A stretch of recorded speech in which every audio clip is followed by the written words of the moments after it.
الفاظ دیکھیے ومنهم من يلمزك في الصدقات، اور ان میں سے بعض وہ لوگ ہیں جو اے نبی آپ پر طنز کرتے ہیں صدقات کے بارے میں. صدقات کی تھوڑا تشریح سن لیجیے کہ صدقہ کسے کہتے ہیں.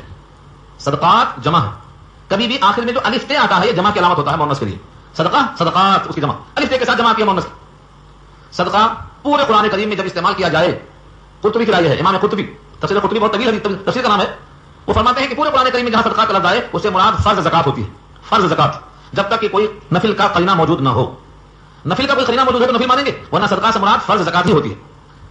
ہمارے اردو محاورے میں صدقہ سمجھتے ہیں نفل کو، اور زکات کے معنی فرض سمجھتے ہیں. حالانکہ زکات اور صدقہ دونوں ایک ہی چیز ہے، اس سے فرض ہی مراد ہوتا ہے. زکات کہنے کی وجہ یہ ہے کہ بقیہ مال اس کی بنا پر پاک ہو جاتا ہے، اور صدقہ کہنے کی وجہ یہ ہے صدقہ دینے والا اپنے قول اور عمل سے تصدیق کرتا ہے کہ جو میں مومن ہونے کا اقرار اور دعویٰ کرتا ہوں یہ مال دے کر میں اپنے اس قول کی تصدیق کرتا ہوں. تو تصدیق کرنے والا وہ مال بنتا ہے، ذریعہ بنتا ہے اس کے صدق پر دلیل کا، اس کا نام صدقہ پڑ گیا. تو صدقہ ہو یا زکات جب واجب ہے فرض ہے تو اس کو صدقات کہیں گے. یہ صرف مومن سے لیا جائے گا، مومن پر خرچ ہوگا، مثال آگے آ رہا ہے. لیکن بقیہ صدقات نافلہ اس کے لیے تمام انسان اس کے مستحق ہیں، چاہے وہ کافر ہو، مشرک ہو، کوئی بھی غریب انسان ہو اس کا مستحق ہے، اس کو دیا جا سکتا ہے. بلکہ بعض لوگوں نے یہ بھی کہا ہے غنی کو بھی دیا جا سکتا ہے. صدقہ نافلہ کوئی بھی دے سکتا ہے، کسی کو بھی دے سکتا ہے. صدقات واجبہ اس کے استحقاق والے آ رہے ہیں. ان منافقوں کا طنز کیوں تھا؟ کیا واقعتاً یہ انصاف چاہتے تھے؟ نہیں، ان کے دل کا چور اللہ واضح فرماتے ہیں فَإِنْ أُوتُوا مِنْهَا رَضَوْا وَإِنْ لَمْ يُؤْتَوْا مِنْهَا إِذَا هُمْ يَسْخَطُونَ. اگر ان کو مل جاتا اس میں سے تو راضی، اور اس میں سے نہیں ملا تو ناراض. یہ ہے کیفیت. تو انصاف کرنے کا جو ان کا دعویٰ تھا یہ مقصد نہیں تھا کہ واقعی تقسیم انصاف سے ہو، مقصد یہ تھا ہمیں بھی کچھ ملے، چاہے ہم مستحق ہوں یا نہ ہوں، ہم اس کے اندر فٹ ہوں یا نہ ہوں، ہمیں مل جائے تو ہم راضی اور نہ مل جائے تو ناراض. یہاں سے معلوم ہوا جو قومیت پر شخصیت کو فوقیت دے اسے اس کا حال یہی بیان کیا گیا. قومیت پر شخصیت کو ترجیح دینے والے کا انجام یہاں بیان کیا گیا ہے. اپنے شخصی فائدے کو نہیں، قوم کے فائدے کو دیکھنا چاہیے، یہاں ثابت ہوتا ہے. فَإِنْ أُوتُوا مِنْهَا اس میں سے اگر دیا جائے رضوا راضی، وَإِنْ لَمْ يُؤْتَوْا مِنْهَا اس میں سے اگر نہ دیا جائے إِذَا هُمْ يَسْخَطُونَ ناراض. سخط يسخطوا کے معنی ناراض ہونا، ناراض ہو جاتے ہیں. کس پر ناراض ہو رہے ہیں؟ نبی پر ناراض ہو رہے ہیں.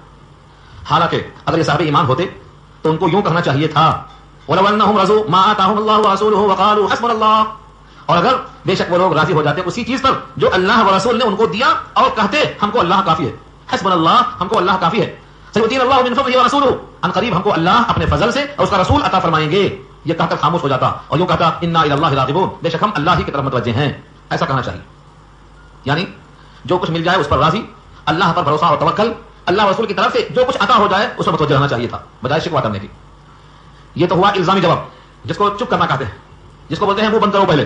الزامی جواب چپ بٹھانا. اب اس کے بعد تحقیقی جواب یعنی وجہ بیان کرنا.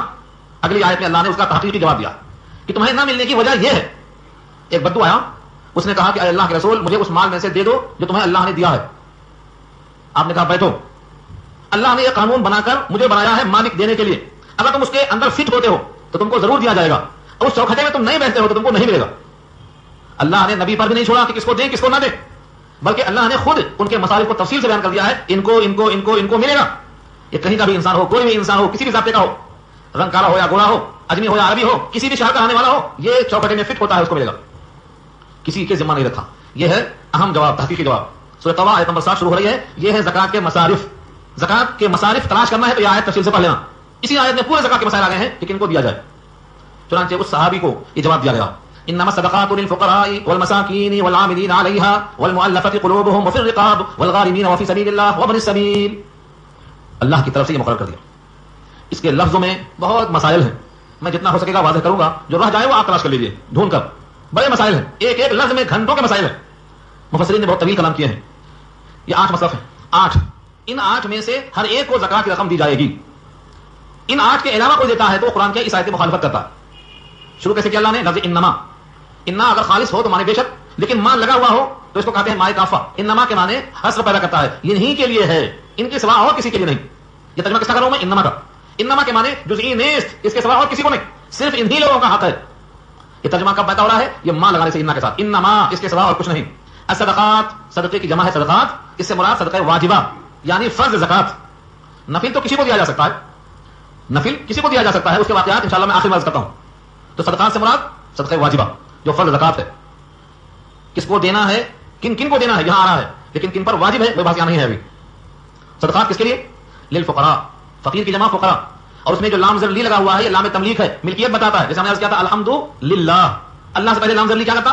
لام تملیک. تعریف کس کی حق ہے؟ تعریف کس کا حق ہے؟ اللہ کا، اللہ کی ملکیت ہے الحمدللہ. ایسے یہاں الصدقات للفقراء، صدقات فقراء کے لیے ہیں، فقیر کی جمع فقراء. اب آپ کہیں گے فقراء سے مراد کون ہے؟ جس کے پاس کچھ نہ ہو وہ فقیر ہے، جس کے پاس کچھ نہ ہو وہ فقیر کہلاتا ہے. اور بعض لوگوں نے کہا ہے کہ نہیں فقیر یہ نہیں ہے، اگلا جو لفظ ہے والمساکین، یہ مسکین کی جمع مساکین، بالکل مسکین جس میں حرکت نہیں سکون. کبھی غور کیا آپ نے طبیعت کے قاعدے پر؟ الف پر اگر زبر ہے تو حرکت، اگر زبر آ پائیں گے، بے پر زیر ہے تو بی پائیں گے حرکت، بے نے حرکت قبول کیا زبر زیر پیش کی وجہ سے، لیکن جزم لگائے تو وہ سکون کہلاتا ہے، اس میں حرکت نہیں آتی نہ نیچے نہ اوپر پڑا. تو مسکین کہتے ہیں جو حرکت بھی نہ کر سکے. پڑھو کہاں پڑھا ہو؟ جہاں تھا وہی پڑھا ہے، وہاں سے آگے پیچھے کرنے کی طاقت نہیں رکھتا. اللہ نے قرآن میں کہا ہے مسکینن ذا متربہ، ایسا مسکین جو مٹی پر پڑا ہے، ہل نہیں سکتا. تو مسکین جس میں سکت نہ ہو، حرکت نہ ہو، جہاں ہو وہاں پڑا ہوا ہو. تو یہ تو مسکین وہ ہے جس میں سکون آ گیا ہو، حرکت سے معذور. ان دونوں کی تعریف جو فقہا نے کی اصطلاحی کی ہے وہ اب سنیے، یہ تو میں نے ترجمہ کیا لفظی. جس کے پاس کچھ نہ ہو وہ مسکین ہے، اور جس کے پاس ایک دن کا کھانا ہو وہ فقیر ہے. اور بعض اس کا الٹا کہا ہے، جس کے پاس کچھ نہ ہو وہ فقیر ہے، جس کے پاس ایک دن کا کھانا ہو وہ مسکین ہے. لیکن مسئلے پر فرق نہیں پڑتا، یہ وہ مقدم ہے. زکات دینے والا کون ہے؟ جس کے پاس ایسا تولہ سونا یا 52 تولہ چاندی یا ان کے مساوی رقم سال بھر سے زائد بچی رکھی ہو، ان پر واجب ہے. وہ لوگ کس کو دیں گے؟ ان کو دیں گے، فقیر کو اور مسکین کو. گویا تقسیم میں دو ہی چیز ہے، یا تو دینے والا یا تو لینے والا. اگر 7.5 تولہ سونا یا 52 تولہ چاندی سے آگے بڑھ گیا دینے والا، اس سے نیچے نیچے ہے تو ابھی وہ لینے والا، مانگنے والا نہیں بول رہا ہوں، مانگنا نہیں ہے. مانگنا تو منع ہے چاہے کسی بھی حال میں ہو. ہاں اگر اس کو کوئی دیتا ہے تو وہ لے سکتا ہے، مانگنے والا نہیں. تو فقراء اور مساکین، پہلا ہے تو فقیر جس کے پاس کچھ نہ ہو. بعض لوگوں نے کہا ہے فقیر اور مسکین کا تعین کرنا مشکل ہے. البتہ تیسرے پارے میں اللہ نے لفظ فقراء استعمال کیا ہے، للفقراء المہاجرین الذین اخرجوا من دیارہم واموالہم. وہ فقراء مہاجرین جو اپنے گھروں سے نکال دیے گئے اور اپنے مالوں سے الگ کر دیے گئے. للفقراء المہاجرین الذین اخرجوا من دیارہم. اس سے معلوم یہ ہوا کہ فقیر اسے کہتے ہیں جو گھر سے بے گھر کر دیا جائے اور مالوں سے الگ کر دیا جائے. تو گھر ہی نہیں ہے، مال ہی نہیں ہے تو وہ فقیر ہے. اور جس کے پاس نصاب سے کم ہے وہ مسکین ہے. ان کو زکات کی رقم دیا جائے، پہلا نمبر ہے یہ. تیسرا نمبر ہے والعاملین علیہا. عاملین عامل کی جمع ہے. عامل کے معنی عمل کرنے والا، جس کو ہم کہتے ہیں ورکر. کون سا ورک کر رہا ہے؟ یہ زکات کو وصول کر رہا ہے. زکات کو وصول کرنے والا عامل، اس کی جمع عاملین. علیہا میں جو ہاں ہے لوٹا ہے اسی صدقات کی طرف، یعنی صدقات پر عامل ہے، اس کی وصولیابی اس کے ذمہ ہے. اب اگر آپ میں دیکھیں کہ بہت سے لوگ گھر سے نکل گئے اور وہ وصول کر رہے ہیں، تو کیا وہ عامل سے مراد ہے؟ حضرت مولانا مفتی شفیع صاحب رحمۃ اللہ علیہ نے لکھا ہے معارف القرآن میں، عامل سے مراد یہ نہیں ہے کہ جس کا دل چاہے تھیلا لیا نکل گیا گھر سے باہر، وہ عامل نہیں ہوتا. وہ تو یا تو مسکین ہوگا یا تو فقیر ہوگا. عامل کیسے ہوا؟ عامل اسے کہتے ہیں جو خلیفۃ المسلمین کی طرف سے مقرر کیا ہے کہ وصول کے لائے بیت المال میں جمع کرے، تاکہ خلیفہ جہاں جہاں خرچ کرنا ہے وہاں خرچ کرے. تو خلیفۃ المسلمین کی طرف سے جو مقرر کیا ہے وصول کرنے والا، اس کو عامل کہتے ہیں. اس کی جمع عاملین ہے، اس کی تنخواہ اس میں سے دی جائے گی، یہ یہاں مراد ہے. اب یہاں ایک سوال ہوتا ہے اور آپ لوگ بہت تفصیل سے پڑھتے ہیں کہ آج ہمارے پاس کوئی خلیفہ نہیں، ہمارا کوئی امیر نہیں، جس کا دل جہاں چاہتا ہے وہاں زکات دیتا ہے، اور ہر شخص یہ دیکھتا ہے کہ اپنے سے قریب کون ہے اس کو دے دو. مستحق زیادہ کون ہے یہ کوئی نہیں دیتا. استحقاق زیادہ دے کر آج زکات نہیں دی جا رہی ہے، آج قربت دیکھ کر زکات دی جا رہی ہے. حالانکہ اللہ نے قربت کا ذکر ابھی بعد میں کیا ہے، آگے آ رہا ہے ابھی. سب سے پہلے دیکھنا یہ ہے کہ زیادہ مستحق کون ہے. جس کے پاس کچھ بھی نہیں ہے، جس کا جسم تک کھلا ہوا ہے، جس کی حرکت تک ختم ہو گئی ہے، زمین پہ مسکین پڑا ہوا ہے، تو جو زیادہ محتاج ہے، زیادہ مسکین ہے، اس کو دینے میں زیادہ ثواب ہے. یتیمن ذا مقربہ او مسکینن ذا متربہ. اگر قرابت دار ہے، قرابت کی بنا پر زکات کا حقدار ہے، لیکن جو مسکین مٹی پر پڑا ہوا ہے وہ مسکن کی بنا پر قرابت دار سے بڑھ کر، اگرچہ دونوں زکات کے مستحق. اس لیے کہا گیا ہے پہلے فقراء کو، اس کے بعد مساکین کو، اس کے بعد زکات وصول کرنے والے عامل کو. لیکن عامل کو زکات عام نہیں دیں گے، وہ تو بادشاہ دے گا. ایک مرتبہ حضرت عمر کے زمانے میں ایک سفیر آئے بیت المال سے. جب مال کو حساب دینے بیٹھے تو کہتے ہیں یہ پورا کا پورا مال زکات کی رقم ہے بیت المال کے لیے، اور یہ رقم ایسی ہے جو مجھے لوگوں نے تحفہ دیا ہے. حضرت عمر نے کہا یہ مال جو تحفہ لایا ہے یہ پہلے جمع کر دے بیت المال میں، اور گھر میں جا کے بیٹھ، اب دیکھ تجھے کون دیتا ہے تحفہ. حضرت عمر کی فراست دیکھو، گھر میں بیٹھ جا، اس کے بعد تحفہ کو دیتا ہے تو تیرا حق بنتا ہے. لیکن تو نکلا ہے بیت المال کی وصولیابی کے لیے، اب تجھے لوگ تحفہ دیتے ہیں تو تحفہ نہیں ہے، وہ رشوت ہے. جمع کرو، جمع کرا لیا آپ نے پورا مال. اس کا مطلب کیا ہوا؟ جو حکام کو دیا جاتا ہے وہ تحفہ نہیں ہے، وہ رشوت ہے. تاکہ مال کے لینے میں تھوڑی رعایت کریں، حسن سلوک کریں، ہم جیسا چاہیں ویسا کرا سکیں، اس لیے لوگوں کو تحفہ دیا کرتے تھے. تو تحفہ وہی ہے جو تم کو اس راستے میں دیا گیا، واپس دے دو. تو عاملین کے معنی آتے ہیں زکات وصول کرنے والے من جانب خلیفۃ المسلمین. جس کا دل چاہے تھیلا لیا نکل گیا وہ نہیں عامل. ہاں اس کی کیا حیثیت ہے آپ کو مقرر کرنا پڑے گا. آپ کو اس کی حیثیت کہاں ہے؟ مفتی شفیع صاحب نے، میرے الفاظ نہیں ہے، آپ چاہیں تو جا کر تفصیل سے پڑھ سکتے ہیں. بالکل ہمارے پاس 2 2 4 ہوتا ہے، 5 نہیں ہوتا ہے، کوئی شکل نہیں ہے. فرمایا کہ جو شخص بھی آپ کے پاس آیا ہے، از خود آیا ہے یا کسی ادارے سے آیا ہے، یہ آپ کی زکات کے لیے وکیل ہے.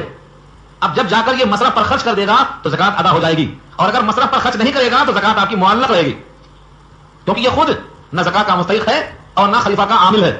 لہذا یہ نہ غریب کا وکیل ہے، آپ کے پاس از خود آ گیا ہے. ایک معنوں میں آپ نے زکات کا وکیل بنا کر دے دیا ہے، اب جا کر لگائے گا تو ادا ہوگی. یہ عامل کی تعریف ہے. اب سوال یہ ہے کہ ہمارے پاس جب کوئی بادشاہ نہیں ہے، کوئی خلیفہ نہیں ہے، کوئی عامل نہیں ہے، تو مجموعی طور پر اس نصاب کو ہم کس طرح جمع کریں، کہاں جمع کریں، اس کا فائدہ کیسے پہنچے ہر کو، کیا شکل ہو سکتی ہے اس کی؟ اس کو جمع کرنے کی شکل یہ ہو سکتی ہے کہ مسلمان جس طریقے سے مساجد کی کمیٹی بناتے ہیں مدرسوں کی کمیٹی بناتے ہیں، جس طریقے سے رفاہی کام کرنے کے لیے اجتماعی کام میں جمع ہو کر کرتے ہیں، ایسے ہی اس کے لیے اجتماعی نظام بنائیں اور تحقیق کے بعد جو اس نصاب میں آتا ہو، جو مستحق بنتا ہو، اس پر مال کو خیرات کرتے ہوئے جمع کرتے چلے جائیں. ورنہ ہماری قوم کے لوگ جیسا ہاتھ پھیلا کے ہر جگہ مانگتے ہیں، یہ مانگتے ہی رہیں گے. یہ ختم ہونے والا سلسلہ نہیں ہے. جب تک ملک کے اور شہر کے غیور لوگ جمع ہو کر اس مال کو صحیح جمع کر کے صحیح مقام پر نہیں لگائیں گے، آج کروڑوں زکات نکل سکتی ہے اور ہر سال کئی کروڑ کی فطری قائم ہو سکتی ہے، مگر ہمارے اندر عدم اتحاد کی بنیاد پر زکات نکلتی بھی ہے اور ہاتھ پھیلے رہ جاتے ہیں. کوئی بھی قوم کا غیور شخص اگر آگے بڑھا ہے تو وہ کر رہا ہے، اس کو اجر ملے گا. لیکن یہ مت سمجھو کہ وہ کر رہے ہیں ہم کیوں کریں. ہر شخص پر ذمہ داری ہے، ہر ایک پر ذمہ داری ہے کہ زکات کو صحیح استعمال کریں. ایک اور بڑا المیہ ہے جو کہا کرتا ہوں، نماز پڑھنے مسجد جائیں گے، عید کی نماز پڑھنے عیدگاہ جائیں گے، حج کرنے بیت اللہ جائیں گے، لیکن زکات دینے کے لیے مستحق کو تلاش کرنے نہیں نکلیں گے. بیٹھے ہیں گھر میں، کوئی کھٹا مارا تو بڑی شان سے نکلیں گے، لگتا ہے بڑا احسان کر رہے ہیں دے کر. جبکہ دینے والا چاہیے اس تصور سے دے کہ یہ اپنا حق مانگنے آیا ہے، میرے پاس رکھا ہوا ہے، اگر نہیں دوں گا تو جہنم میں جاؤں گا. کیونکہ اللہ نے یہی کہا ہے وفی اموالہم حق للسائل والمحروم، سائل کا محروم کا حق ہے اس کے مال میں، لہذا وہ اپنا حق مانگنے آیا ہے، نکلیں اٹھ کر ادا کریں. تو زکات بھی نکل کر دینا چاہیے، مستحق کو تلاش کرنا چاہیے. یہاں آگے فرمایا کہ عاملین علیہا سے مراد جو من جانب بادشاہ اور خلیفہ مقرر کیے جائیں ان کو جمع کرنا ہے تا وقت کے ہمارا کوئی خلیفہ نہ ہو. ہم پر یہ لازم ہے کہ ہم خود مستحق کے پاس جا کر تلاش کریں. اخبارات میں آپ نے پڑھا ہوگا، وہ کہتے ہیں یہ مستحق، وہ کہتے ہیں یہ مستحق. آپ اس آیت پر غور کر لیں، اس کا ایک ایک لفظ واضح ہے. مستحق یہی ہے جن کا ذکر اللہ نے کیا یہاں پر. غربت کی بنیاد پر، مسکنت کی بنیاد پر، افلاس کی بنیاد پر مال کی زکات تقسیم ہوگی. جو بھی مفلس اور مسکین ہے، جو بھی فقیر ہے، چاہے وہ تعلیم کوئی بھی حاصل کرتا ہو یا تعلیم ہی حاصل نہ کرتا ہو، اس کو زکات دی جائے گی، وہ زکات کا مستحق ہے. ہاں یہ اور بات ہے کہ لوگوں کے دل میں احساس دلایا جائے کہ مانگنے والا کہیں بھی مانگ کھاتا